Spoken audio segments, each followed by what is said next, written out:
ನಮಸ್ಕಾರ. ನಮ್ಮ ಬಂಟ್ವಾಳ ವೀಕ್ಷಕರಿಗೆ ಸ್ವಾಗತ. ಇದೀಗ ಮುಖ್ಯಾಂಶಗಳು. ದಕ್ಷಿಣ ಕನ್ನಡ ಜಿಲ್ಲೆಯಲ್ಲಿ ಅನನ್ಯತೆ ಉಳಿಸಲು ಕಾಂಗ್ರೆಸ್ ಗೆಲುವು ಅವಶ್ಯ. ನ್ಯಾಯವಾದಿ ಸುಧೀರ್ ಕುಮಾರ್ ಕರೆ. ಡಿಸೆಂಬರ್ 2ರಂದು ಬಂಟ್ವಾಳ ಬಂಟರ ಸಂಘದ ವತಿಯಿಂದ ತಾಲೂಕು ಮಟ್ಟದ ವಾರ್ಷಿಕ ಕ್ರೀಡೋತ್ಸವ. ಯೋಗ ಮಂಡಲ ಸರಪಾಡಿ ಡಿಸೆಂಬರ್ 1ರಂದು ಪ್ರೋ ಮಾದರಿಯ ಕಬಡ್ಡಿ ಪಂದ್ಯಾಟ. ಪಾಣೆಮಂಗಳೂರು ಮತ್ತು ಬಂಟ್ವಾಳ ಬ್ಲಾಕ್ ಕಾಂಗ್ರೆಸ್ನ ನೂತನ ಅಧ್ಯಕ್ಷರಾದ ಸುದೀಪ್ ಕುಮಾರ್ ಶೆಟ್ಟಿ ಮತ್ತು ಬೇಬಿ ಕುಂದರ್ ಅವರ ಪದಗ್ರಹಣ ಮತ್ತು ಕಾಂಗ್ರೆಸ್ ಕಾರ್ಯಕರ್ತರ ಸಭೆ ಸ್ಪರ್ಶಕಲಾ ಮಂದಿರದಲ್ಲಿ ನಡೆಯಿತು. ಮುಖ್ಯ ಭಾಷಣಕಾರರಾಗಿ ಆಗಮಿಸಿದ ನ್ಯಾಯವಾದಿ ಸುಧೀರ್ ಕುಮಾರ್ ಮರೋಳಿ ಮಾತನಾಡಿ, ದಕ್ಷಿಣ ಕನ್ನಡ ಜಿಲ್ಲೆ ಅನನ್ಯತೆ ಉಳಿಸಲು ಕರಾವಳಿಯಲ್ಲಿ ಕಾಂಗ್ರೆಸ್ ಸಂಸದರು ಆಯ್ಕೆಯಾಗುವುದು ಬಹುಮುಖ್ಯ. ಬಿಜೆಪಿ ಭಾವನೆಗಳ ದುರುಪಯೋಗ ಮಾಡುತ್ತಿದೆ. ಅವಿಭಜಿತ ಜಿಲ್ಲೆಗಳ ಜನರ ಸ್ವಾಭಿಮಾನಕ್ಕೆ ಕೇಂದ್ರ ಸರ್ಕಾರ ಧಕ್ಕೆ ತರುತ್ತಿದೆ. ವಿಜಯ ಬ್ಯಾಂಕ್ ವಿಲೀನ ಮಾಡುವ ಮೂಲಕ ಬ್ಯಾಂಕ್ ಸಿಬ್ಬಂದಿಗೂ ಅವಮಾನ ಮಾಡುತ್ತಿದೆ. ಇಂದು ಸಂವಿಧಾನ ಅಪಾಯದಲ್ಲಿದ್ದು ಕಾಂಗ್ರೆಸ್ ಅಧಿಕಾರಕ್ಕೆ ಬಂದರೆ ಮಾತ್ರ ದೇಶ ಗಂಡಾಂತರದಿಂದ ಪಾರಾಗಬಹುದು ಎಂದರು. ಇವತ್ತು ದಕ್ಷಿಣ ಕನ್ನಡ ಜಿಲ್ಲೆಯ ವಿಜಯ ಬ್ಯಾಂಕ್ ಅವಿಭಜಿತ ಜಿಲ್ಲೆಯ ಹೆಮ್ಮೆ ಸ್ವಾಭಿಮಾನದ ಸಂಕೇತವಾಗಿರ್ತಕ್ಕಂಥ ವಿಜಯ ಬ್ಯಾಂಕ್, ಈ ಅವಿಭಜಿತ ಜಿಲ್ಲೆಯ ಬರೀ ರೈತರೇ ಸೇರಿ ಸ್ಥಾಪನೆ ಮಾಡಿರ್ತಕ್ಕಂಥ ವಿಜಯ ಬ್ಯಾಂಕ್, ಈ ದೇಶದಲ್ಲಿ ರಾಷ್ಟ್ರೀಕೃತಗೊಂಡಿರುವ ಬ್ಯಾಂಕುಗಳಲ್ಲಿ ಈಗಲೂ ಲಾಭದಲ್ಲಿ ಇರುವ ತನ್ನ ಷೇರುದಾರರಿಗೆ ಡಿವಿಡೆಂಡ್ಗಳನ್ನು ಘೋಷಣೆ ಮಾಡಿರುವ ವಿಜಯ ಬ್ಯಾಂಕ್, ನಮ್ಮ ಮೋದಿಯವರ ಕಾಲದಲ್ಲಿ, ನಳಿನ್ ಕುಮಾರ್ ಕಟೀಲ್ ಅವರ ಕಾಲದಲ್ಲಿ, ಶೋಭಾ ಕರಂದ್ಲಾಜೆ ಅವರ ಕಾಲದಲ್ಲಿ, ಬಿಜೆಪಿಯವರ ಕಾಲದಲ್ಲಿ ನಷ್ಟದಲ್ಲಿರ್ತಕ್ಕಂಥ ಬ್ಯಾಂಕ್ ಆಫ್ ಬರೋಡಾ ಮತ್ತು ದೇನಾ ಬ್ಯಾಂಕಿನ ಜೊತೆ ಮರ್ಜ್ ಮಾಡ್ತಾ ಇದ್ದಾರೆ ಅಂತಂದ್ರೆ ಆ ವಿಜಯ ಬ್ಯಾಂಕಿನ ಸಿಂಬಲ್ ಇದಾನಲ್ಲ, ದಕ್ಷಿಣ ಕನ್ನಡದ ಜೆಂಟಲ್ ಮ್ಯಾನ್, ಅವನಿಗೆ ಅವಮಾನ ಮಾಡಿದಂತೆ.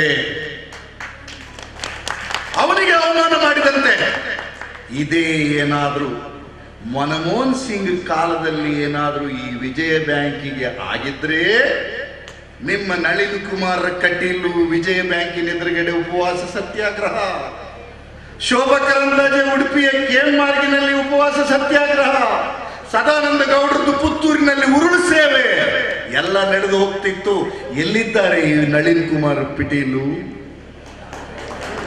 ಎಲ್ಲಿ ಬಾರಿಸ್ತಾ ಇದ್ದಾರೆ ಅವರ ಪಿಟೀಲು? ಸ್ನೇಹಿತರೆ, ಇವತ್ತು ಕಾಂಗ್ರೆಸ್ನವರು ಸಂಕಲ್ಪ ತೊಡಬೇಕಾಗಿದೆ. ಇವತ್ತು ಒಂದು ವಿಜಯ ಬ್ಯಾಂಕ್ ಅನ್ನು ನಷ್ಟದಲ್ಲಿರುವ ಬ್ಯಾಂಕ್ ಆಫ್ ಬರೋಡದ ಜೊತೆ ಮರ್ಜು ಮಾಡ್ತಿರೋದಲ್ಲ, ಯಾವ ನೀರವ್ ಮೋದಿ ಮುಳುಗಿಸಿ ಹೋದ ದೇನಾ ಬ್ಯಾಂಕಿನ ಜೊತೆ ಮರ್ಜು ಮಾಡ್ತಿರೋದಲ್ಲ, ಇವತ್ತು ಅವಿಭಜಿತ ದಕ್ಷಿಣ ಕನ್ನಡದ ಜಿಲ್ಲೆಯ ಸ್ವಾಭಿಮಾನಕ್ಕೆ ಅವಮಾನ ಮಾಡ್ತಾ ಇದ್ದಾರೆ. ಅವಿಭಜಿತ ದಕ್ಷಿಣ ಕನ್ನಡ ಜಿಲ್ಲೆಯ ಜನಮಾನಸಕ್ಕೆ ಅವಮಾನ ಮಾಡ್ತಾ ಇದ್ದಾರೆ. ರೈತಾಪಿ ವರ್ಗದವರು ಸೇರಿ ಕಟ್ಟಿದ ಆ ಪವಿತ್ರವಾದ ವಿಜಯ ಬ್ಯಾಂಕಿಗೆ ಅವಮಾನ ಮಾಡ್ತಿದ್ದಾರೆ ಅಂತಂದ್ರೆ ದಕ್ಷಿಣ ಕನ್ನಡ ಜಿಲ್ಲೆಯ ಕಟೀಲಿನ ದುರ್ಗಾ ಪರಮೇಶ್ವರಿಗೂ ಅವಮಾನ, ಧರ್ಮಸ್ಥಳದ ಮಂಜುನಾಥೇಶ್ವರನಿಗೂ ಅವಮಾನ, ಕದ್ರಿಯ ಮಂಜುನಾಥನಿಗೆ ಅವಮಾನ, ಬಪ್ಪನಾಡಿನ ದುರ್ಗಾ ಪರಮೇಶ್ವರಿಗೂ ಅವಮಾನ, ಕಾರಿಂಜೇಶ್ವರನಿಗೂ ಅವಮಾನ, ಮಹಾಲಿಂಗೇಶ್ವರನಿಗೂ ಅವಮಾನ ಅಲ್ವಾ? ಇದು ಮುಂದಿನ ದಿನಗಳಲ್ಲಿ ನಮ್ಮ ಹೋರಾಟ ಆಗಬೇಕು. ಅವಿಭಜಿತ ದಕ್ಷಿಣ ಕನ್ನಡ ಜಿಲ್ಲೆಯಲ್ಲಿರುವ 110 ವಿಜಯ ಬ್ಯಾಂಕುಗಳ ಎದುರುಗಡೆ ದಿಟ್ಟವಾದ ಹೋರಾಟವನ್ನು ಕಾಂಗ್ರೆಸ್ ಸಂಘಟಿಸಿದ್ದೆ ಹೌದು ಅಂತಾದ್ರೆ ಮುಂದಿನ ದಿನಗಳಲ್ಲಿ ಲೋಕಸಭೆ ಚುನಾವಣೆಯಲ್ಲಿ ನಿಮ್ಮ ನಳಿನ್ ಕುಮಾರ್ ಕಟೀಲು ಹಂಗೆ ಆಚೆ ನದಿ ದಾಟಿ ಇನ್ನೆಲ್ಲೋ ಹೋಗಿ ರೆಸಾರ್ಟ್ ಅಲ್ಲಿ ಉಳಿಬೇಕಾಗತ್ತೆ. ಅದಕ್ಕೋಸ್ಕರ ನಾನು ಇವತ್ತು ಈ ಕಾರ್ಯಕ್ರಮಕ್ಕೆ ಬಂದೆ. ರಮನಾಥ್ ರೈ ಅವರು ಕಳೆದ ಅಧಿಕಾರ ಅವಧಿಯಲ್ಲಿ ಈ ಕರ್ನಾಟಕ ರಾಜ್ಯದಲ್ಲಿ ಅತಿ ಹೆಚ್ಚು 94C ಹಕ್ಕುಪತ್ರ 94CC ಹಕ್ಕುಪತ್ರವನ್ನು ಕೊಡಿಸಿದ ಕ್ಷೇತ್ರವಿದ್ದರೆ ಅದು ಬಂಟ್ವಾಳ ವಿಧಾನಸಭೆ ಕ್ಷೇತ್ರ. ಆ ಹಕ್ಕುಪತ್ರ ಪಡೆದ ಎಲ್ಲ ಮಹನೀಯರು ಸಹಿತ ಇದೇ ಭಾವನೆಯನ್ನ ಯೋಚನೆ ಮಾಡಿದ್ರೆ ರಮನಾಥ್ ರೈ ಅವರು ಇಲ್ಲಿ ಸೋಲಿಕ್ಕೆ ಸಾಧ್ಯ ಇರಲಿಲ್ಲಲ್ಲ. ಆದ್ರೆ ಸೋತ್ವಿ. ಯಾಕೆ? ಒನ್ಸ್ ಅಗೈನ್ ಅಪಪ್ರಚಾರ, ಧರ್ಮದ ಗುತ್ತಿಗೆಯನ್ನ ಹಿಡಿದಿದ್ದೀವಿ ಅಂತ ಹೇಳ್ತಕ್ಕಂಥ ಧರ್ಮ ವಿರೋಧಿಗಳು ನಮಗೆ ಮಾಡಿರ್ತಕ್ಕಂಥ ದೋಖಾದ ಕಾರಣಕ್ಕೆ ನಾವು ಅವಿಭಜಿತ ದಕ್ಷಿಣ ಕನ್ನಡ ಜಿಲ್ಲೆಗಳಲ್ಲಿ ಸೋತಿದ್ದೇವೆ. ಇದಕ್ಕೆ ಕಾಪು ಕ್ಷೇತ್ರ ಹೊರತಲ್ಲ, ಕಾರ್ಕಳ ಕ್ಷೇತ್ರ ಹೊರತಲ್ಲ, ಉಡುಪಿ ಕುಂದಾಪುರ ಹೊರತಲ್ಲ, ಪುತ್ತೂರು ಸುಳ್ಯನೂ ಹೊರತಲ್ಲ. ನಾವು ಸೋತಿರೋದು ಆ ಕಾರಣಕ್ಕಾಗಿ. ಸ್ನೇಹಿತರೆ, ನಾನು ಸಹಿತ ಆ ಸಂಘಟನೆಗಳ ಒಳಹೊರಗಳನ್ನ ಬಲ್ಲೆ. ನಾನು ಯಾವಾಗಲೂ ಹಣೆಗೆ ಬೊಟ್ಟು ಇಟ್ಕೊಳ್ತೀನಿ. ನನಗೆ ಒಮ್ಮೆ ಫೇಸ್ಬುಕ್ ನಲ್ಲಿ ಸಾಮಾಜಿಕ ಜಾಲತಾಣದಲ್ಲಿ ಒಬ್ಬ ಕುಟುಕಿದ ಬಿಜೆಪಿಯವರು, RSSನವರು ಏನಂತ ಹೇಳಿದಂದ್ರೆ, ಹೀಗೆಲ್ಲ ಹೇಳುವ ನೀವು ಹಣೆಯಲ್ಲಿ ತಿಲಕ ಯಾಕಿಟ್ಟಿದ್ದೀರಿ ಅಂತ. ಹೀಗೆಲ್ಲ ಹೇಳುವ ನೀವು ಹಣೆಯಲ್ಲಿ ತಿಲಕ ಯಾಕಿಟ್ಟಿದ್ದೀರಿ ಅಂತ. ಅವನಿಗೆ ನಾನು ಏನು ಉತ್ತರ ಕೊಟ್ಟೆ ಗೊತ್ತಾ? ನನ್ನ ಅಪ್ಪ ಬದುಕಿದ್ದಾನೆ, ನನ್ನ ಅಪ್ಪ ಹಣೆ ಕುಂಕುಮ ಇಡ್ತಾ ಇದ್ದಾನೆ, ನನ್ನ ಅಜ್ಜ ಈಗ ಸತ್ತೋಗಿದ್ದಾರೆ. ನನಗವ್ರು ಗೊತ್ತು, ನಮ್ಮ ಅಜ್ಜನೂ ಸಹಿತ ಹಣೆಗೆ ಬೊಟ್ಟಿಡ್ತಿದ್ದ. ಅವರ ಅಜ್ಜ ನನ್ನ ಒಕ್ಕಲಿಗ ಸಂಸ್ಕೃತಿಯ ಭಾಗವಾಗಿ ಉದ್ದ ನಾಮವನ್ನು ಇಡ್ತಾ ಇದ್ರಂತೆ. ನೆನಪಿಟ್ಕೋ, ನಿನ್ನ RSSಗಿಂತ ಮುಂಚೆ ನನ್ನ ಅಜ್ಜ ಹುಟ್ಟಿದ್ದು ಅಂತ. ಕರೆಕ್ಟ್ ಗೋಪಾಲ್ ಭಂಡಾರ? ಇವರ RSSಗಿಂತ ಮುಂಚೆ ನಮ್ಮ ಸಂಸ್ಕೃತಿ ಹುಟ್ಟಿದೆ. ಕಳೆದ ವಿಧಾನಸಭೆ ಚುನಾವಣೆಗೆ 6 ತಿಂಗಳಿರಬೇಕಾದ್ರೆ ಇಲ್ಲಿ ಗೊಂದಲಗಳನ್ನು ಹುಟ್ಟಿಸಿದಾಗ, ಗಲಭೆಗಳನ್ನು ಹುಟ್ಟಿಸಿದಾಗ ರಮಾನಾಥ್ ರೈಗಳು ಒಂದು ಸ್ಟೇಟ್ಮೆಂಟ್ ಅನ್ನು ಮಾಡಿದ್ರು. ನನಗೆ ಈಗಲೂ ಹೇಳ್ತದೆ, ಅದು ಅತಿ ಮುತ್ಸದ್ದಿತನದ ಹೇಳಿಕೆ ಅಂತ ನನಗೆ ಅನ್ನಿಸ್ತಾ ಇದೆ. ಏನು ಅದು ಹೇಳಿಕೆ? ನಿಮ್ಮ ಸಮಾಜೋತ್ಸವ ನನಗೆ ಬೇಕಿಲ್ಲ, RSSನವರ ಸಮಾಜೋತ್ಸವ ನನಗೆ ಬೇಕಿಲ್ಲ, ಬಿಜೆಪಿಯವರು ಫಂಡ್ ಮಾಡುವ ಸಮಾಜೋತ್ಸವ ನನಗೆ ಬೇಕಿಲ್ಲ. ನನ್ನ ಹಿಂದೂ ಸಮಾಜೋತ್ಸವ ಯಾವುದು ಅಂದ್ರೆ ಅದು ಕಾರಿಂಜೇಶ್ವರನ ರಥೋತ್ಸವ, ಧರ್ಮಸ್ಥಳದ ಲಕ್ಷ ದೀಪೋತ್ಸವ, ಸುಬ್ರಹ್ಮಣ್ಯನ ಜಾತ್ರೆ. ಇದು ನನ್ನ ಸಮಾಜೋತ್ಸವ ಅಂತ ಹೇಳಿದ್ರು. ಕಾರ್ಯಕ್ರಮವನ್ನು ಉದ್ಘಾಟಿಸಿ ಮಾತನಾಡಿದ ಮಾಜಿ ಸಚಿವ ವಿನಯ್ ಕುಮಾರ್ ಸೊರಕೆ, ಇಂದು ಬಿಜೆಪಿ ಮುಕ್ತ ಮಾಡಲು ಮತದಾರರು ಸಜ್ಜಾಗಿದ್ದಾರೆ. ಕರ್ನಾಟಕದಲ್ಲಿ ಅನೇಕ ಅಭಿವೃದ್ಧಿ ಕಾರ್ಯಕ್ರಮಗಳು ಸಿದ್ದರಾಮಯ್ಯ ಅವರ ಮುಖ್ಯಮಂತ್ರಿ ಅವಧಿಯಲ್ಲಿ ರಮಾನಾಥ್ ರೈ ಅವರ ನೇತೃತ್ವದಲ್ಲಿ ಕ್ರಾಂತಿಕಾರಕ ಬದಲಾವಣೆಗಳನ್ನು ಬಂಟ್ವಾಳ ಕಂಡಿದೆ. ಕೇಂದ್ರ ಮೋದಿ ಸರ್ಕಾರ ಗೋಮಾಂಸ ರಫ್ತು ಮಾಡುವುದರಲ್ಲಿ ಮುಂಚೂಣಿಯಲ್ಲಿದೆ. ಲೋಕಸಭಾ ಬಿಜೆಪಿ ಸದಸ್ಯರೇ ಗೋಮಾಂಸ ರಫ್ತು ಮಾಡುತ್ತಿದ್ದಾರೆ ಎಂದರು. ಸರ್ಕಾರಕ್ಕೆ ಚಾಲನೆ ಕೊಟ್ಟಿದ್ದೇವೆ. ಆದರೆ ಅವರು ಬ್ಯಾಂಕಿನಲ್ಲಿ ಇರುವಾಗ ಕೂಡ ಅವರು ಪಕ್ಷದ ಕೆಲಸ ಕಾರ್ಯದಲ್ಲೇ ಅವರು ತೊಡಗಿಸಿಕೊಂಡಿದ್ದರು ಬಿಟ್ರೆ, ಮತ್ತು ಕಬಡ್ಡಿ ಪಂದ್ಯಾಟ ಅವರ ಕ್ರೀಡೆಯಲ್ಲಿ ತೊಡಗಿಸಿಕೊಂಡಿದ್ದು ಬಿಟ್ರೆ, ಬ್ಯಾಂಕಿನ ಕೆಲಸ ಕಾರ್ಯದಲ್ಲಿ ಹೆಚ್ಚಿನ ನಿಮಿಷ ಅಷ್ಟೊಂದು ದೊಡ್ಡ ರೀತಿಯ ಆಸಕ್ತಿ ಇರಲಿಲ್ಲ ಅಂತ ಹೇಳಿದ್ರು ಕೂಡ ತಪ್ಪಾಗ್ಲಿಕ್ಕಿಲ್ಲ. ಇಂತಹ ಸಮಯದಲ್ಲಿ ಆಸಕ್ತಿ ಇದ್ದವರು, ಬ್ಯಾಪ್ಟಿಸ್ಟ್ ಅನ್ನುವಂಥ ಹುಡುಗ ನಮ್ಮ ಬೆಲಿಯೂರಿನವರನ್ನೊಬ್ಬರನ್ನು ಸೇರ್ಪಡೆ ಮಾಡಿದೆ. ಅವರೀಗ DGM ಆಗಿದ್ದಾರೆ. ಬೇಬಿ ಕುಂದಾರ್ ಅವರಿಗೂ DGM ಆಗ್ಬೋದಿತ್ತು, ಚಂದ್ರಾಸರೈಗಳಿಗೂ DGM ಆಗ್ಬೋದಿತ್ತು. ಅವರು ಇವತ್ತು ಆಸಕ್ತಿಯನ್ನು ತೋರಿಸುವಂತ ದೃಷ್ಟಿಯಲ್ಲಿ ಇರ್ತಿದ್ರೆ. ಆದ್ರೆ ಪ್ರತಿ ಚುನಾವಣಾ ಸಮಯದಲ್ಲಿ, ಪ್ರತಿ ಒಂದು ಪಕ್ಷದ ಚಟುವಟಿಕೆ ಸಮಯದಲ್ಲಿ ತಮ್ಮನ್ನ ತೊಡಗಿಸಿಕೊಂಡು ಸಾಕಷ್ಟು ರೀತಿಯಲ್ಲಿ ಪಕ್ಷಕ್ಕೆ ಶಕ್ತಿ ಕೊಡುವಂತ ಕೆಲಸಕಾರದ ಮಟ್ಟಿಗೆ ಕೆಲಸ ಕಾರ್ಯ ಮಾಡಿದಂತ ಬೇಬಿ ಕುಂದರ್ ಅವರನ್ನ ರಮನಾಥ್ ರೈ ಅವರು, ಅದೇ ರೀತಿ ಎಲ್ಲ ಮುಖಂಡರುಗಳು, ತಾವೆಲ್ಲರೂ ಕೂಡ ಕಾರ್ಯಕರ್ತರು ಕೂಡ ಒಟ್ಟಾಗಿ ಸೇರಿಕೊಂಡು ಅವರಿಗೆ ದೊಡ್ಡ ರೀತಿಯ ಒಂದು ಜವಾಬ್ದಾರಿಯನ್ನು ಕೊಡುವಂತ ಕೆಲಸ ಕಾರ್ಯವನ್ನು ಇವತ್ತು ನಡೆಸಿದ್ದಾರೆ. ಬೇಬಿ ಕುಂದರ್ ಅವರು ಇವತ್ತು ಅಧ್ಯಕ್ಷರಾಗಿ ಪದಗ್ರಹಣ ಮಾಡುವಂತ ಅವಕಾಶ ಅವರಿಗೆ ಭಗವಂತ ಎಲ್ಲ ರೀತಿಯ ಶಕ್ತಿಯನ್ನು ಕೊಡ್ಲಿ ಅಂತೇಳಿ ಪ್ರಾರ್ಥಿಸಿ, ಸುದೀಪ್ ಕುಮಾರ್ ಶೆಟ್ಟರ್ ಅವರು ಹೆಚ್ಚಿನ ನಿಮಿಷ ನನ್ನ ಕ್ಷೇತ್ರ ಪುತ್ತೂರು ಕ್ಷೇತ್ರಕ್ಕೆ ಸಂಬಂಧಪಟ್ಟಂತವರು, ಆವಾಗ NSY ಮತ್ತು ಆಲ್ ಕಾಲೇಜ್ ಸ್ಟೂಡೆಂಟ್ಸ್ ಯೂನಿಯನ್ ಅಧ್ಯಕ್ಷರಾಗಿ ಹೆಚ್ಚಿನ ನಿಮಿಷ ನಾವು ನೋಡಿರುವಂಥದ್ದು ಅವರು ಚಡ್ಡಿ ಹಾಕಿಕೊಂಡು ಬರುವಂತ ಸಂದರ್ಭದಲ್ಲಿ, ಆ ಸಂದರ್ಭದಲ್ಲಿ ಕೂಡ ಬಾವುಟ ಹಿಡ್ಕೊಂಡು ಬರುವಂತ ರೀತಿಯ ವ್ಯವಸ್ಥೆ. ಅವರ ತಾಯಿಯವರು ಕೂಡ ಇಲ್ಲಿಗೆ ಆಗಮಿಸಿದ್ದಾರೆ. ಬಹಳ ಚಟುವಟಿಕೆಯ ಒಬ್ಬ ಯುವಕ.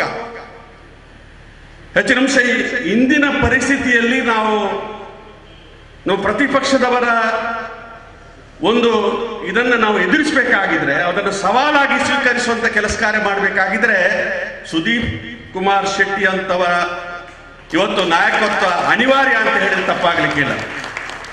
ಇವತ್ತು ಬೇರೆ ಬೇರೆ ರೀತಿಯ ಅಪಪ್ರಚಾರಗಳನ್ನು ಮಾಡೋದ್ರ ಮುಖಾಂತರ ಸೋಲಾಗುವಂತ ಅವಕಾಶ ಆಯ್ತು.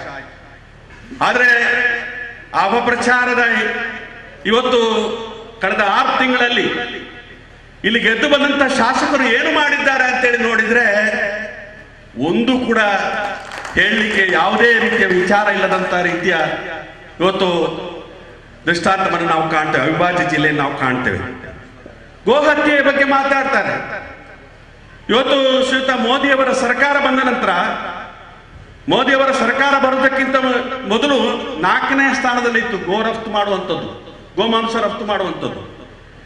ಈಗ ಇಡೀ ವಿಶ್ವದಲ್ಲೇ ಪ್ರಥಮ ಸ್ಥಾನದಲ್ಲಿದೆ. ಮೋದಿಯವರ ಸರ್ಕಾರ ಬಂದ ನಂತರ ಗೋಮಾಂಸವನ್ನು ರಫ್ತು ಮಾಡೋದು ಪ್ರಥಮ ಸ್ಥಾನದಲ್ಲಿದೆ, ವಿಶ್ವದಲ್ಲೇ ಪ್ರಥಮ ಸ್ಥಾನದಲ್ಲಿದೆ. ಅದೇ ರೀತಿಯಾಗಿ ಇವತ್ತು ಪರಿಕರ್ ಹೇಳ್ತಾರೆ, ಗೋವಾದ ಬಿಜೆಪಿಯ ಮುಖ್ಯಮಂತ್ರಿಗಳು ಹೇಳ್ತಾರೆ, ನಿಮ್ಗೇನಾದ್ರೂ ಗೋಮಾಂಸ ಕಡಿಮೆ ಆದ್ರೆ ಹೇಳಿ, ನಾನು ಬೇರೆ ಕಡೆಯಿಂದ ತರಿಸಿಕೊಡ್ತೇನೆ ಅಂತೇಳಿ. ಇವತ್ತು ಪತ್ರಿಕೆಯಲ್ಲಿ, ಮಾಧ್ಯಮದಲ್ಲಿ ತಾವು ನೋಡಿರ್ಬೋದು, ಗೋಮಾಂಸವನ್ನು ರಫ್ತು ಮಾಡುವಂತ ಕಂಪನಿಗಳು ಇವತ್ತು 3-4 ಜನ ಬಿಜೆಪಿಯ ಲೋಕಸಭಾ ಸದಸ್ಯರೇ ಇವತ್ತು ರಫ್ತು ಮಾಡುವಂಥದ್ದು. ಇಂತಹ ಒಂದು ರೀತಿ ವಾತಾವರಣ ನಾವು ಕಾಣ್ತಾ ಇದ್ದೇವೆ. ನಾವು ಕೂಡ ಗೋವಿನ ಬಗ್ಗೆ ಭಕ್ತಿಯನ್ನಿಟ್ಟಂಥವರು, ಪಶುಭಾಗ್ಯ ಕಾರ್ಯಕ್ರಮವನ್ನು ಅನುಷ್ಠಾನಕ್ಕೆ ತರುವಂತ ಕೆಲಸ ಕಾರ್ಯ ಮಾಡಿದ್ವಿ. ಎಷ್ಟೋ ಕುಟುಂಬದವರಿಗೆ ಗೋ ಸಾಗಣೆ ಮಾಡುವಂತ ಅವಕಾಶವನ್ನು ಕಲ್ಪಿಸಿಕೊಡುವಂತ ಕೆಲಸ ಕಾರ್ಯ ಆಗಿತ್ತು. ಮತ್ತು ಅದೇ ರೀತಿಯಾಗಿ ಇವತ್ತು ಅತ್ಯಾಚಾರ ಆಗ್ತದೆ. ಹೆಚ್ಚಿನ ಅಂಶ ನಾವು ಸ್ಟ್ಯಾಟಿಸ್ಟಿಕ್ಸ್ ಅನ್ನು ತೆಗೆದು ನೋಡಿದ್ರೆ ಕಳೆದ 4.5 ವರ್ಷದಲ್ಲಿ ಇವತ್ತು ದೇಶದಲ್ಲಿ ಅತ್ಯಾಚಾರ 16%ಗಿಂತ ಜಾಸ್ತಿ ಆಗಿದೆ. ಮಹಿಳೆಯರ ಮೇಲೆ ಅತ್ಯಾಚಾರ 16%ಗಿಂತ ಜಾಸ್ತಿ ದೇಶದಲ್ಲಿ ಆಗಿದೆ ಮೋದಿಯವರ ಸರ್ಕಾರದ ಹಂತದಲ್ಲಿ. ಈ ರೀತಿಯಲ್ಲಿ ರಮನಾಥ್ರೇಯವರು ಇಲ್ಲಿ ವೇದಿಕೆಯಲ್ಲಿದ್ದಾರೆ. ಪೊಳಲಿ ದೇವಸ್ಥಾನಕ್ಕೆ ರಮನಾಥ್ರೇಯವರು ಕೊಟ್ಟಂತ ಕೊಡುಗೆ ಇವತ್ತು ಇಡೀ ಈ ಭಾಗದಲ್ಲಿ ಎಲ್ಲಾ ರೀತಿಯ ದೇವಸ್ಥಾನ ಇರ್ಬೋದು, ದೈವಸ್ಥಾನ ಇರ್ಬೋದು, ಭಜನಾ ಮಂದಿರಗಳಿರ್ಬೋದು, ಎಲ್ಲದಕ್ಕೂ ಕೂಡ ಹೆಚ್ಚಿನ ರೀತಿಯ ಅನುದಾನವನ್ನು ಒದಗಿಸಿಕೊಡುವಂತ ಕೆಲಸ ಕಾರ್ಯವನ್ನ ರಮನಾಥ್ರೇಯವರಾಗ್ಲಿ, ನಾವಾಗ್ಲಿ ಎಲ್ಲ ಕಡೆಯಲ್ಲಿ ಕೂಡ ಸರ್ವಧರ್ಮದ ಇವತ್ತು ಪ್ರಾರ್ಥನಾ ಆಚರಣೆ ಮಾಡುವಂತಹ ಕೇಂದ್ರಗಳಿಗೆ ಸಾಕಷ್ಟು ಒತ್ತು ಕೊಟ್ಟು ನಾವು ಕೆಲಸ ಕಾರ್ಯ ಮಾಡುವಂತ ಪ್ರಯತ್ನವನ್ನು ಮಾಡಿದ್ದೇವೆ. ಕಾರ್ಕಳ ಮಾಜಿ ಶಾಸಕ ಗೋಪಾಲ ಭಂಡಾರಿ ಮಾತನಾಡಿ, ಕರ್ನಾಟಕದಲ್ಲಿ ಬಂಟ್ವಾಳವನ್ನು ಮಾದರಿ ಕ್ಷೇತ್ರವಾಗಿ ಮಾಡಿದ ಕೀರ್ತಿ ರೈ ಅವರಿಗೆ ಸಲ್ಲುತ್ತದೆ. ಸೋಲಿಗೆ ಕಾರಣವೇನು ಎಂದು ಆತ್ಮಾವಲೋಕನ ಮಾಡಬೇಕಾಗಿದೆ. ಅಪಪ್ರಚಾರ ವಿರುದ್ಧ ಸಿಡಿದೇಳುವ ಕೆಲಸ ಕಾರ್ಯಕರ್ತರಿಂದ ಆಗಬೇಕಾಗಿದೆ ಎಂದರು. ಕಾರ್ಯಕ್ರಮದ ಅಧ್ಯಕ್ಷತೆ ವಹಿಸಿ ಮಾತನಾಡಿದ ಮಾಜಿ ಸಚಿವ ಬಿ ರಮಾನಾಥ ರೈ, ಪಕ್ಷ ಮತ್ತು ತನ್ನ ವಿರುದ್ಧ ಸತತ ಅಪಪ್ರಚಾರಗಳನ್ನು ನಡೆಸಿಕೊಂಡು ಬರುತ್ತಿದ್ದು ವೈಯಕ್ತಿಕ ಮಟ್ಟದಲ್ಲಿ ದಾಳಿ ನಡೆಸುತ್ತಿದ್ದಾರೆ. ಆದರೆ ತಾನು ಎದೆಗುಂದದೆ ಪಕ್ಷದ ನಿಷ್ಠಾವಂತ ಕಾರ್ಯಕರ್ತನಾಗಿ ದುಡಿಯುತ್ತೇನೆ. ಅಪಪ್ರಚಾರಗಳನ್ನು ಮೆಟ್ಟಿ ನಿಲ್ಲುವ ಎದೆಗಾರಿಕೆ ಕಾಂಗ್ರೆಸ್ಗೆ ಇದೆ ಎಂದರು. ಕೆಲಸ ಕಮ್ಮಿಯಾಗಿ ನಮಗೆ ವೋಟ್ ಕಮ್ಮಿ ಆದದ್ದಲ್ಲ, ಕಾಂಗ್ರೆಸ್ ಕಾರ್ಯಕರ್ತರಲ್ಲಿ ಬದ್ಧತೆ ಕಮ್ಮಿಯಾಗಿ ನಾವು ಸೋತದ್ದಲ್ಲ. ಆದ್ರೆ ಅಪಪ್ರಚಾರ ಇವತ್ತು ನಮ್ಮನ್ನ ಸೋಲಿಸಿದೆ, ಸುಳ್ಳು ನಮ್ಮನ್ನ ಸೋಲಿಸಿದೆ, ಸತ್ಯವನ್ನ ಸುಳ್ಳು ಸೋಲಿಸಿದೆ. ಸತ್ಯದ ಪರವಾಗಿರ್ತಕ್ಕಂಥ ನಾವು ಇವತ್ತು ಸಿಡಿದೇಳಬೇಕಾದಂತ ಅನಿವಾರ್ಯತೆ ಇದೆ. ಅದಕ್ಕೆ ಬೇಕಾಗಿ ಈ ರೀತಿಯ ಯುವಕರನ್ನ ಇವತ್ತು ಈ ನೇತೃತ್ವವನ್ನು ಮುನ್ನಡೆಸಬೇಕಾದಂತ ಅನಿವಾರ್ಯತೆ ಇದೆ ಎನ್ನತಕ್ಕಂಥ ನಿಟ್ಟಿನಲ್ಲಿ ಮಾನ್ಯ ರಮಾನಾಥ ರೈ ಇವರು ಹೊಸ ಆಯ್ಕೆಯನ್ನು ಮಾಡಿ ಪುನರ್ರಚನೆ ಮಾಡತಕ್ಕಂಥ ಕೆಲಸವನ್ನು ಮಾಡಿದ್ದಾರೆ. ಗ್ಯಾಸಿಗೆ ರೇಟ್ ಏರ್ತು 1 ರೂಪಾಯಿ ಏರ್ಸಾಯ 1,000 ರೂಪಾಯಿ ಬರ್ತೈತೆ, 1,000 ರೂಪಾಯಿ ಮುಟ್ಟ ಐತೆ. ಪಾತೇರ್ವೇರ ನಳಿನ್ ಕುಮಾರ್ ಕಟೀಲ್ ಐತಿ, ಏರ್ಲ ಐತಿ, ವಿನಯರ್ನ ಎದುರುಡಿಗೆ ಎಂದಿನ ಗುಲ್ಲ ಇಜ್ಜಿ ನೇರ್ಲ ಐತಿ ಇದ್ದೆ, ರಮನಾಥ ರೈಕೆಲ್ಲ ಎದುರುಡಿಗೆ ಎಂದಿನ ಗುಲ್ಲ ಇಜ್ಜಿ ಏರ್ಲ ಇಜ್ಜಿ ಇದ್ದೆ. ದಾನಿಗೆ ನಾವು ದೇಶ ಕಟ್ಟರೆ ಪೂಡಿಗೆ ಮೊಗಲಿದ್ದೆ ದೇಶ ಕಟ್ಟು ಇದ್ದ ಪೂರ ದೇಶ ಕಟ್ಟರೆ ಬಿದ್ದ. ಅಧಿಕಾರ ಸ್ವೀಕರಿಸಿದ ಬಂಟ್ವಾಳ ಬ್ಲಾಕ್ ಕಾಂಗ್ರೆಸ್ ಅಧ್ಯಕ್ಷ ಬೇಬಿ ಕುಂದರ್ ಮಾತನಾಡಿ, ಕಾಂಗ್ರೆಸ್ ಕಾರ್ಯಕರ್ತರ ತಾಳ್ಮೆ ಕಳೆದುಕೊಳ್ಳುವಂತೆ ಮಾಡಬೇಡಿ, ಗಾಜಿನ ಮನೆಯಲ್ಲಿ ಕುಳಿತು ಟೆರೆಸ್ ಮನೆಗೆ ಕಲ್ಲೆಸೆಬೇಡಿ ಎಂದು ವಿರೋಧಿಗಳಿಗೆ ಎಚ್ಚರಿಕೆ ನೀಡಿದರು. ಪಾಣೆಮಂಗಳೂರು ಬ್ಲಾಕ್ ಕಾಂಗ್ರೆಸ್ ಅಧ್ಯಕ್ಷರಾಗಿ ಅಧಿಕಾರ ಸ್ವೀಕರಿಸಿದ ಸುದೀಪ್ ಕುಮಾರ್ ಶೆಟ್ಟಿ ಮಾತನಾಡಿ, ಸಾಮಾನ್ಯ ಕಾರ್ಯಕರ್ತನಾದ ತನ್ನನ್ನು ಬ್ಲಾಕ್ ಅಧ್ಯಕ್ಷತೆಗೆ ನಿಯುಕ್ತಿ ಮಾಡಿದ್ದು ಕಾರ್ಯಕರ್ತರೊಂದಿಗೆ ಬೆರೆತು ಕಾರ್ಯನಿರ್ವಹಿಸುತ್ತೇನೆ ಎಂದರು. ಗೇರು ಅಭಿವೃದ್ಧಿ ನಿಗಮ ಮಾಜಿ ಅಧ್ಯಕ್ಷ ಬಿಎಚ್ ಖಾದರ್, ಕೆಪಿಸಿಸಿ ಕಾರ್ಯದರ್ಶಿಗಳಾದ ಎಂಎಸ್ ಮೊಹಮ್ಮದ್, ಮಮತಾ ಗಟ್ಟಿ, ಯುವ ಕಾಂಗ್ರೆಸ್ ಜಿಲ್ಲಾಧ್ಯಕ್ಷ ಮಿಥುನ್ ರೈ, ಮಹಿಳಾ ಕಾಂಗ್ರೆಸ್ ಜಿಲ್ಲಾಧ್ಯಕ್ಷೆ ಶಾಲೆಟ್ ಪಿಂಟೋ, ಜಿಲ್ಲಾ ಪರಿಶಿಷ್ಟ ಜಾತಿ ಘಟಕದ ಅಧ್ಯಕ್ಷ ಶೇಖರ್ ಕುಕ್ಕೇಡಿ, ಪಾಣೆಮಂಗಳೂರು ಬ್ಲಾಕ್ ಉಸ್ತುವಾರಿ ಅಬ್ದುಲ್ ರೌಫ್, ರಾಜ್ಯ ಮಾಲಿನ್ಯ ನಿಯಂತ್ರಣ ಮಂಡಳಿ ಸದಸ್ಯ ಪಿಯೂಷ್ ಎಲ್ ರೋಡಿಗ್ರಸ್, ಜಿಲ್ಲಾ ಪಂಚಾಯತ್ ಸದಸ್ಯರಾದ ಪದ್ಮಶೇಖರ್ ಜೈನ್, ತಾಲೂಕು ಪಂಚಾಯತ್ ಅಧ್ಯಕ್ಷ ಚಂದ್ರಹಾಸ ಕರ್ಕೇರ, ಉಪಾಧ್ಯಕ್ಷ ಅಬ್ಬಾಸ್ ಅಲಿ, ಎಪಿಎಂಸಿ ಅಧ್ಯಕ್ಷ ಪದ್ಮನಾಭ ರೈ, ಮಹಿಳಾ ಕಾಂಗ್ರೆಸ್ ಬ್ಲಾಕ್ ಅಧ್ಯಕ್ಷರಾದ ಮಲ್ಲಿಕಾ ಶೆಟ್ಟಿ, ಜಯಂತಿ ಪೂಜಾರಿ, ಯುವ ಕಾಂಗ್ರೆಸ್ ಬಂಟ್ವಾಳ ಅಧ್ಯಕ್ಷ ಪ್ರಶಾಂತ್ ಕುಲಾಲ್ ಉಪಸ್ಥಿತರಿದ್ದರು. ಇದೇ ವೇಳೆ ನೂತನ ಅಧ್ಯಕ್ಷರಾದ ಬಂಟ್ವಾಳ ಬ್ಲಾಕ್ನ ಬೇಬಿ ಕುಂದರ್ ಮತ್ತು ಪಾಣೆಮಂಗಳೂರು ಬ್ಲಾಕ್ನ ಸುದೀಪ್ ಕುಮಾರ್ ಶೆಟ್ಟಿ ಅವರಿಗೆ ನಿರ್ಗಮನ ಅಧ್ಯಕ್ಷರಾದ ಮಾಯಿಲಪ್ಪ ಸಾಲ್ಯಾನ್ ಮತ್ತು ಅಬ್ಬಾಸ್ ಅಲಿ ಅಧಿಕಾರ ಹಸ್ತಾಂತರಿಸಿದರು. ರಾಹುಲ್ ಗಾಂಧಿ ಅವರನ್ನ ಒಂದು ಹೈಬ್ರಿಡ್ ವ್ಯಕ್ತಿ ಅಂತ ಮೋದಿಯವರು ಸಂಬೋಧಿಸ. ಅದರ ಅರ್ಥ ಏನು ಅಂತ ಹೇಳಿ ನಾವು ಅವ್ರಿಗೆ ಕೇಳಬೇಕು. ಹೈಬ್ರಿಡ್ ಅಂತ ಹೇಳಿದ್ರೆ ಅರ್ಥ ಏನು? ಸೋನಿಯಾ ಗಾಂಧಿ ಅವರನ್ನು ಒಂದು ಜರ್ಸಿ ಹಸು ಅಂತ ಹೇಳಿದ್ದಾರೆ. ಈ ಜರ್ಸಿ ಹಸು ಅಂತ ಹೇಳ್ಬೇಕಾದ್ರೆ ಅದರ ಅರ್ಥ ಏನು? ಇವತ್ತು ಮೋದಿಯವರ ಅಪ್ಪನ ಹೆಸರು ಹೇಳಿ ಕೇಳ್ತಾರೆ ಅಂತೇಳಿ ಇವತ್ತು ಬಹಳ ದೊಡ್ಡ ಪ್ರಚಾರ ಮಾಡ್ತಾರಲ್ಲ. ಕಾಂಗ್ರೆಸ್ನ ಮುಖಂಡರ ಮೇಲೆ ಯಾವ ರೀತಿಯ ಅಪಪ್ರಚಾರ ಮಾಡಿದ್ರು ಅಂತ ಹೇಳ್ತಕ್ಕಂಥ ಮಾತನ್ನ ಹೇಳ್ಬೇಕಾಗಿದೆ. ಒಬ್ಬ ಶಾಸಕರು ನಮ್ಮ ಗೋಪಾಲ್ ಭಂಡಾರಿ ಅವರ ಕ್ಷೇತ್ರದವರು, ಅವರು ಬಂಟ್ವಾಳಕ್ಕೆ ಬಂದಿದ್ರು. ಅವರೊಂದು ಮಾತನ್ನ ಹೇಳಿದರು, ಬಿಜೆಪಿಗೆ ಓಟು ಹಾಕುವವರು ರಾಮನಿಗೆ ಓಟು ಹಾಕುವವರು, ರಾಮನಿಗೆ ಓಟು ಹಾಕುವವರು ರಾಜೇಶ್ ನಾಯ್ಕರಿಗೆ ಓಟು ಹಾಕಬೇಕು, ಅಲ್ಲನಿಗೆ ಓಟು ಹಾಕುವವರು ರಾಮನಾಥ್ ರೈಗೆ ಓಟು ಹಾಕಬೇಕು ಅಂತ ಹೇಳಿ. ಅದರ ಅರ್ಥ ಏನು ಬರುತ್ತೆ ಸ್ವಾಮಿ? ನನ್ನ ಅಪ್ಪ ಬಹುಶಃ ಹಿಂದೂ ಅಲ್ಲ ಅಂತ ಹೇಳಿದಾಗ ಆಯ್ತು. ಬಹಳ ದುಃಖದಲ್ಲಿ ನೋವಿನಲ್ಲಿ ನಾನು ಮಾತಾಡ್ತಿದ್ದೇನೆ, ಬಹಳ ದುಃಖದಲ್ಲಿ ಬಹಳ ನೋವಿನಲ್ಲಿ ಮಾತಾಡ್ತಿದ್ದೇನೆ. ನಾನು ಕೂಡ ಒಂದು ಬೆಳ್ಳಿಪಾಡಿ ಬಂಟ ಮನದಲ್ಲಿ ಬಂದಿರತಕ್ಕಂಥ ನನ್ನನ್ನು ನನ್ನ ಅಪ್ಪನನ್ನು ಪ್ರಶ್ನೆ ಮಾಡತಕ್ಕಂಥ ಕೆಲಸವನ್ನಪ್ಪ ವ್ಯಕ್ತಿ ಮಾಡುವುದಾದರೆ ಅದಕ್ಕೆ ಪ್ರಶ್ನೆ ಮಾಡುವವರು ಇಲ್ಲೇ ಅನ್ನುವಂಥ ಪ್ರಶ್ನೆಯನ್ನ ಈ ಸಂದರ್ಭದಲ್ಲಿ ಕೇಳಲಿಕ್ಕೆ ನಾನು ಇಷ್ಟಪಡ್ತಾ ಇದ್ದೇನೆ. ಅವರ ಅಪ್ಪ ಯಾರು ಅಂತ ಗೊತ್ತಿಲ್ಲ, ಅದ್ರಲ್ಲಿ ಗೋಪಾಲ್ ಪೂಜಾರಿ ಅವರು ಭಂಡಾರಿ. ಆದ್ರೆ ನನ್ನ ಅಪ್ಪನ ಬಗ್ಗೆ ನಾನು ಹೇಳ್ತಾ ಇದ್ದೇನೆ, ನನ್ನ ವಿಚಾರಗಳನ್ನು ನಾನು ಹೇಳ್ತಾ ಇದ್ದೇನೆ. ಈ ತರ ಮಾತಾಡಿದ್ರೆ ಸಮರ್ಥನೆ ಮಾಡುವಂತ ಜನರಿರ್ತಾರೆ. ನಾವೊಂದು ಮೊನ್ನೆ ಮಾತಾಡಿದಾಗ ವಿಜಯ ಬ್ಯಾಂಕ್ ಮರ್ಜಿ ಮಾಡಬೇಕಾದಾಗ ದೇನಾ ಬ್ಯಾಂಕ್ ಜೊತೆಗೆ ಈ ಭಾಗದ ಲೋಕಸಭಾ ಸದಸ್ಯರಾದಂತ ನಳಿನ್ ಕುಮಾರ್ ಕಟೀಲ್ ಎಚ್ಚರಿಕೆ ಇರಬೇಕು, ಅವ್ರು ಸತ್ತಿದ್ದಾರ ಅಂತ ಹೇಳತಕ್ಕಂಥ ಪ್ರಶ್ನೆಯನ್ನು ಕೇಳಿದ್ದಾರೆ. ಅದು ಸಾಮಾನ್ಯವಾಗಿ ಕೇಳ್ತಕ್ಕಂಥ ವಿಚಾರ. ಅಂದ್ರೆ ಜೀವ ಇದ್ರೆ ಉಳಿಸ್ತಾ ಇದ್ರು ಅಂತ ಹೇಳುವಂತ ಮಾತು. ಅದಕ್ಕೆ ರಮಣಾತ್ರ ಎಲ್ಲಿ ಹೋದ್ರು ಕೂಡ ನಾವು ಪ್ರತಿಭಟನೆ ಮಾಡ್ತೇವೆ ಅಂತ ಹೇಳಿ ಒಬ್ಬ ಸ್ಟೇಟ್ಮೆಂಟ್ ಕೊಟ್ಟರು. ಅದೇ ಮನುಷ್ಯ ರಮಣಾತ್ರ ಸೋತಿದ್ದಾರೆ, ರಮಣಾಥ್ ಸತ್ತಿದ್ದಾನೆ, ಇನ್ನು ಜೀವ ಆಗೋದಿಲ್ಲ ಅಂತ ಹೇಳಿದ್ದಾರೆ. ಅದು ಆ ಮಾತಿಗೆ ಏನಾಗ್ತದೆ?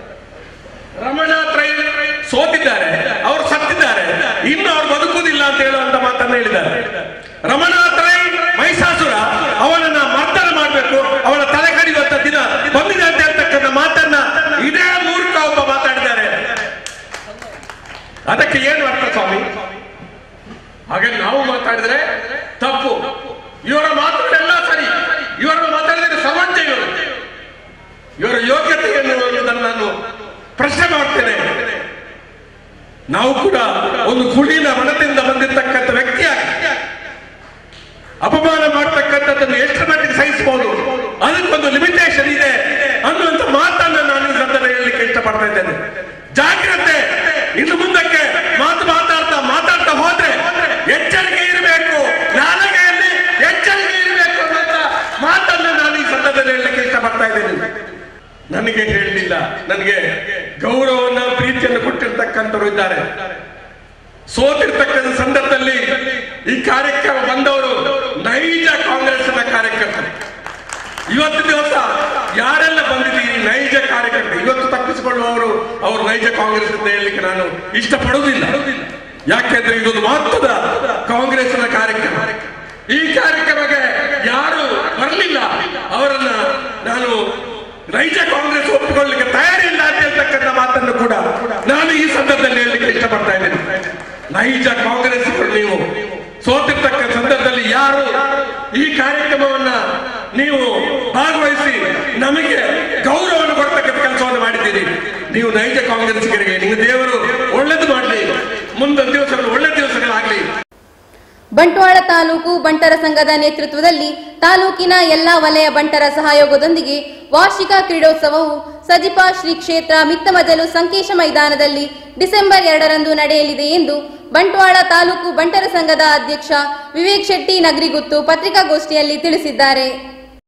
ಗುರುವಾರ ರಾತ್ರಿ ಬಂಟರ ಭವನದಲ್ಲಿ ಕರೆದ ಸುದ್ದಿಗೋಷ್ಠಿಯಲ್ಲಿ ಮಾತನಾಡಿದ ಅವರು, ಈ ಬಾರಿಯ ಕ್ರೀಡೋತ್ಸವವು ಸಜಿಪ ಬಂಟರ ವಲಯದ ಪ್ರಾಯೋಜಕತ್ವದಲ್ಲಿ ಅತ್ಯಂತ ವ್ಯವಸ್ಥಿತ ಮತ್ತು ಅದ್ದೂರಿಯಾಗಿ ನಡೆಯಲಾಗುತ್ತಿದ್ದು, ಬೆಳಿಗ್ಗೆ ಕ್ರೀಡೋತ್ಸವಕ್ಕೆ ಮುನ್ನ 14 ವಲಯ ಬಂಟರ ಸಂಘಗಳಿಂದ ಆಕರ್ಷಕ ಪಥಸಂಚಲನವು ನಡೆಯಲಿದೆ ಎಂದರು.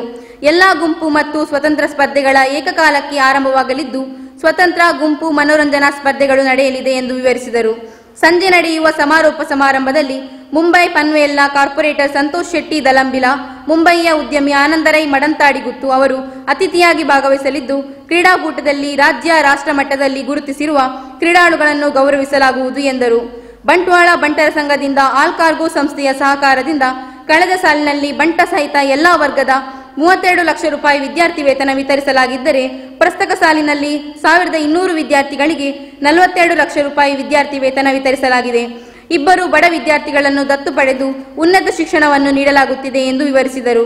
ಬಂಟ್ವಾಳ ಬಂಟರ ಸಂಘದಿಂದ ಸಮುದಾಯದ ಬಡ ಮಕ್ಕಳಿಗೆ ಶಿಕ್ಷಣ, ಆರೋಗ್ಯ ಮತ್ತು ವಿವಾಹಕ್ಕೆ ಆದ್ಯತೆ ನೀಡಲಾಗುತ್ತಿದ್ದು, ಬಂಟ ಮಹಿಳಾ ಘಟಕದ ವತಿಯಿಂದ ಉಚಿತವಾಗಿ ಈಗಾಗಲೇ 2 ಬಡ ಹೆಣ್ಣು ಮಕ್ಕಳಿಗೆ ವಿವಾಹ ಕಾರ್ಯ ಬಂಟರ ಭವನದಲ್ಲಿ ನೆರವೇರಲಿದೆ. ಪ್ರತಿ ವರ್ಷ ಬಂಟ್ವಾಳ ತಾಲೂಕಿನ ಬಂಟ ಸಮುದಾಯದ ಬಡ 2 ಬಡ ಹೆಣ್ಣು ಮಕ್ಕಳಿಗೆ ವಿವಾಹ ಕಾರ್ಯ ನಡೆಸಲು ನಿರ್ಧರಿಸಲಾಗಿದೆ ಎಂದ ವಿವೇಕ್ ಶೆಟ್ಟಿ ಅವರು, ಮುಂದಿನ ದಿನಗಳಲ್ಲಿ ಮನೆ ಇಲ್ಲದ ಬಡ ಕುಟುಂಬಗಳನ್ನು ಗುರುತಿಸಿ ಮನೆ ನಿರ್ಮಿಸಿಕೊಡುವ ಯೋಜನೆ ಇದೆ ಎಂದು ವಿವರಿಸಿದರು. ಸುದ್ದಿಗೋಷ್ಠಿಯಲ್ಲಿ ಸಂಘದ ಪದಾಧಿಕಾರಿಗಳಾದ ಚಂದ್ರಹಾಸ್ ಶೆಟ್ಟಿ ರಂಗೋಲಿ, ಜಗದೀಶ್ ಶೆಟ್ಟಿ ಇರಾಗುತ್ತು, ನವೀನ ಚಂದ್ರ ಶೆಟ್ಟಿ ಮುಂಡಾಜೆಗುತ್ತು, ಕಿರಣ್ ಹೆಗ್ಡೆ ಅನಂತಾಡಿ, ಮಹಿಳಾ ಘಟಕದ ಅಧ್ಯಕ್ಷೆ ಆಶಾ ಪಿ ರೈ, ಕ್ರೀಡೋತ್ಸವ ಸಮಿತಿ ಸಂಚಾಲಕ ಗಂಗಾಧರ ರೈ, ಸಜಿಪ ವಲಯ ಬಂಟರ ಸಂಘದ ಅಧ್ಯಕ್ಷ ಶ್ರೀಕಾಂತ್ ಶೆಟ್ಟಿ, ಜಗದೀಶ್ ಮೊದಲಾದವರಿದ್ದರು. ಈ ಬಂಟರ ಸಂಘ ಬಂಟ್ವಾಳ ತಾಲೂಕಿನ ಒಂದು ಧ್ಯೇಯ ಏನಿತ್ತಂದ್ರೆ, ನಮ್ಮ ಸಮಾಜ ಬಾಂಧವರನ್ನ ಒಂದು ವರ್ಷಕ್ಕೊಮ್ಮೆ ಒಂದು ಕಡೆ ಸೇರಿಸಬೇಕು ಅಂತ. ಈ ಒಂದು ನಡೆಯಲ್ಲಿ ವಾರ್ಷಿಕ ಕ್ರೀಡೋತ್ಸವದ ಮೂಲಕ ಜನರೆಲ್ಲ ಒಂದು ಕಡೆ ಸೇರಿ ಆ ಒಂದು ದಿವಸದ ತಮ್ಮ ಸಂತೋಷವನ್ನು ಹಂಚಿಕೊಂಡು ಎಲ್ಲರೂ ಒಗ್ಗಟ್ಟಾಗಿರ್ಬೇಕಂತ ಒಂದು ಭಾವನೆ ಮುಖಾಂತರ ಈ ವಾರ್ಷಿಕ ಕ್ರೀಡೋತ್ಸವನ ನಡೆಸ್ತಾ ಇದ್ದೀವಿ. ಈ ವಾರ್ಷಿಕ ಕ್ರೀಡೋತ್ಸವದಲ್ಲಿ ನಿಮಗೆ ಕೊಟ್ಟಂತ ಇನ್ವಿಟೇಷನ್ ಇಲ್ಲಿ ಕಂಡ ಹಾಗೆ ಸಣ್ಣ ಮಕ್ಕಳಿಂದ ಹಿಡಿದು ಹಿರಿಯ ವ್ಯಕ್ತಿಗಳಿಗೆ ಸಹ ಇದರಲ್ಲಿ ಭಾಗವಹಿಸುವಂತ ಅವಕಾಶ ಇದೆ. ಅಲ್ಲದೆ ಗುಂಪು ಸ್ಪರ್ಧೆ ಇದೆ. ಈ ಎಲ್ಲ ಗುಂಪು ಸ್ಪರ್ಧೆಗಳು 14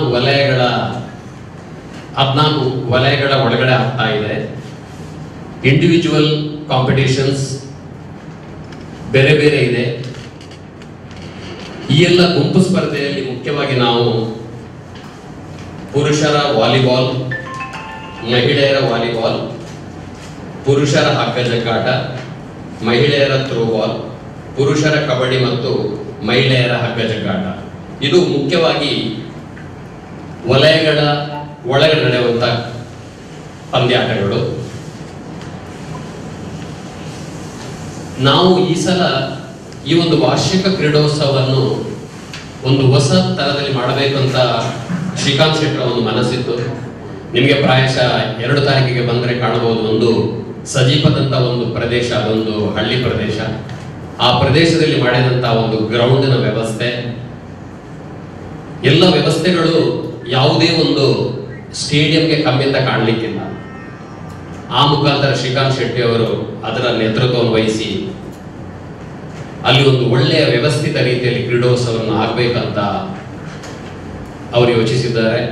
ಬಂಟರ ಸಂಘ ಬಂಟ್ವಾಳ ತಾಲೂಕಿನ ಸಂಪೂರ್ಣ ಸಹಕಾರ ಅದಕ್ಕಿದೆ. ಒಂದೇ ಸಮಯಕ್ಕೆ ಬೆಳಿಗ್ಗೆ 4 ಗುಂಪು ಸ್ಪರ್ಧೆಗಳು ಪ್ರಾರಂಭ ಆಗಲಿಕ್ಕಿದೆ. ನಮ್ಮ ಕಾರ್ಯಕ್ರಮ ಬೆಳಿಗ್ಗೆ 8:30 ಗಂಟೆಗೆ ಪ್ರಾರಂಭ ಆಗಲಿಕ್ಕಿದೆ. ನಮ್ಮ ಎಲ್ಲ ವಲಯಗಳ ಬಂಟ್ವಾಳ ತಾಲೂಕಿನಲ್ಲಿ 74 ಗ್ರಾಮಗಳನ್ನು ಒಳಗೊಂಡಂಥ 14 ವಲಯಗಳು ಸೇರಿ ಒಂದೊಂದು ವಲಯದ ಕ್ರೀಡಾಪಟುಗಳು ಮತ್ತು ಅಧ್ಯಕ್ಷರು, ಪದಾಧಿಕಾರಿ ಸೇರಿಕೊಂಡು ಒಂದು ಪಥ ಸಂಚಲನ, ಹಾಗೆ ಉದ್ಘಾಟನಾ ಕಾರ್ಯಕ್ರಮ, ಧ್ವಜಾರೋಹಣ ನಡೆದು ಒಂದೇ ಸಮಯಕ್ಕೆ ಎಲ್ಲ ಈವೆಂಟ್ಗಳು ಪ್ರಾರಂಭ ಆಗ್ತವೆ. ಅದರ ನಂತರ ಸಂಜೆಯ ತನಕ, ಸಂಜೆ 4:30-5 ಗಂಟೆಯ ತನಕ ನಿರಂತರವಾಗಿ ಇಡೀ ಕ್ರೀಡಾಂಗಣದ ಬೇರೆ ಬೇರೆ ಸ್ಥಳಗಳಲ್ಲಿ, ಬೇರೆ ಬೇರೆ ವಿಭಾಗಗಳಲ್ಲಿ ನಮ್ಮ ಕ್ರೀಡೋತ್ಸವದ ಕಾರ್ಯಕ್ರಮ ನಡೆಯುತ್ತದೆ. ಯುವಕ ಮಂಡಲ ಸರಪಾಡಿ ಇದರ 62ನೇ ವರ್ಷದ ಪ್ರಯುಕ್ತ ದಿವಂಗತ ಪಟ್ಲಕೆರೆ ನಾರಾಯಣ ಶಾಂತಿ ಸಭಾಂಗಣಕ್ಕೆ ಶಿಲಾನ್ಯಾಸ ಹಾಗೂ ಪ್ರೋ ಮಾದರಿಯ ಹೊನಲು ಬೆಳಕಿನ ಕಬಡ್ಡಿ ಪಂದ್ಯಾಟ ಡಿಸೆಂಬರ್ 1ರಂದು ಯುವಕ ಮಂಡಲದ ಆವರಣದಲ್ಲಿ ನಡೆಯಲಿದೆ ಎಂದು ಸರಪಾಡಿ ಅಶೋಕ್ ಶೆಟ್ಟಿ ಪತ್ರಿಕಾಗೋಷ್ಠಿಯಲ್ಲಿ ತಿಳಿಸಿದ್ದಾರೆ. ಶುಕ್ರವಾರ ಸಂಜೆ ಬಿಸಿ ರೋಡಿನ ಪ್ರೆಸ್ ಕ್ಲಬ್ನಲ್ಲಿ ಕರೆದ ಸುದ್ದಿಗೋಷ್ಠಿಯಲ್ಲಿ ಮಾತನಾಡಿದ ಅವರು, ಯುವಕ ಮಂಡಲದಲ್ಲಿ 3 ಲಕ್ಷ ರೂಪಾಯಿ ವೆಚ್ಚದಲ್ಲಿ ನೂತನವಾಗಿ ನಿರ್ಮಾಣಗೊಂಡ ಸುಸಜ್ಜಿತ ಅಡುಗೆ ಕೋಣೆಯ ಉದ್ಘಾಟನೆ ಹಾಗೂ ದಿವಂಗತ ಪಟ್ಲಕೆರೆ ನಾರಾಯಣ ಶಾಂತಿ ಅವರ ಸ್ಮರಣಾರ್ಥ ಸುಮಾರು 5 ಲಕ್ಷ ರೂಪಾಯಿ ವೆಚ್ಚದಲ್ಲಿ ನಿರ್ಮಿಸಲುದ್ದೇಶಿಸಿರುವ ಸಭಾಂಗಣಕ್ಕೆ ಶಿಲಾನ್ಯಾಸ ನೆರವೇರಿಸಲಾಗುವುದು ಎಂದರು. ಸಂಜೆ 4 ಗಂಟೆಗೆ ಸಂಸದ ನಳಿನ್ ಕುಮಾರ್ ಕಟೀಲ್ ಅವರು ಕಬಡ್ಡಿ ಪಂದ್ಯಾಟವನ್ನು ಉದ್ಘಾಟಿಸಲಿದ್ದು, ಶಾಸಕ ರಾಜೇಶ್ ನಾಯಕ್ ಕುಳಿಪ್ಪಾಡಿ, ಸರಪಾಡಿ ಗ್ರಾಮ ಪಂಚಾಯತ್ ಅಧ್ಯಕ್ಷೆ ಲೀಲಾವತಿ, ಮಾಜಿ ಸಚಿವ ನಾಗರಾಜ್ ಶೆಟ್ಟಿ ಮೊದಲಾದ ಗಣ್ಯರು ಅತಿಥಿಗಳಾಗಿ ಭಾಗವಹಿಸಲಿದ್ದಾರೆ ಎಂದ ಅವರು, ಈ ಸಂದರ್ಭ ಸಂಘದ ಏಳಿಗೆಗೆ ಶ್ರಮಿಸಿದ ಮಾಜಿ ಕಾರ್ಯದರ್ಶಿ ಹಿರಿಯರಾದ ಜಾರಪ್ಪ ಶೆಟ್ಟಿ ಕಂಡಿಗ ಅವರನ್ನು ಸನ್ಮಾನಿಸಲಾಗುವುದು ಮತ್ತು ನಟ ರವಿ ಸಾಲ್ಯಾನ್, ರಾಷ್ಟ್ರಮಟ್ಟದ ಕಬಡ್ಡಿ ಪಟು ಸುಷ್ಮಿತಾ ಅವರಿಗೆ ಪ್ರತಿಭಾ ಪುರಸ್ಕಾರ ನೀಡಿ ಗೌರವಿಸಲಾಗುವುದು ಎಂದರು.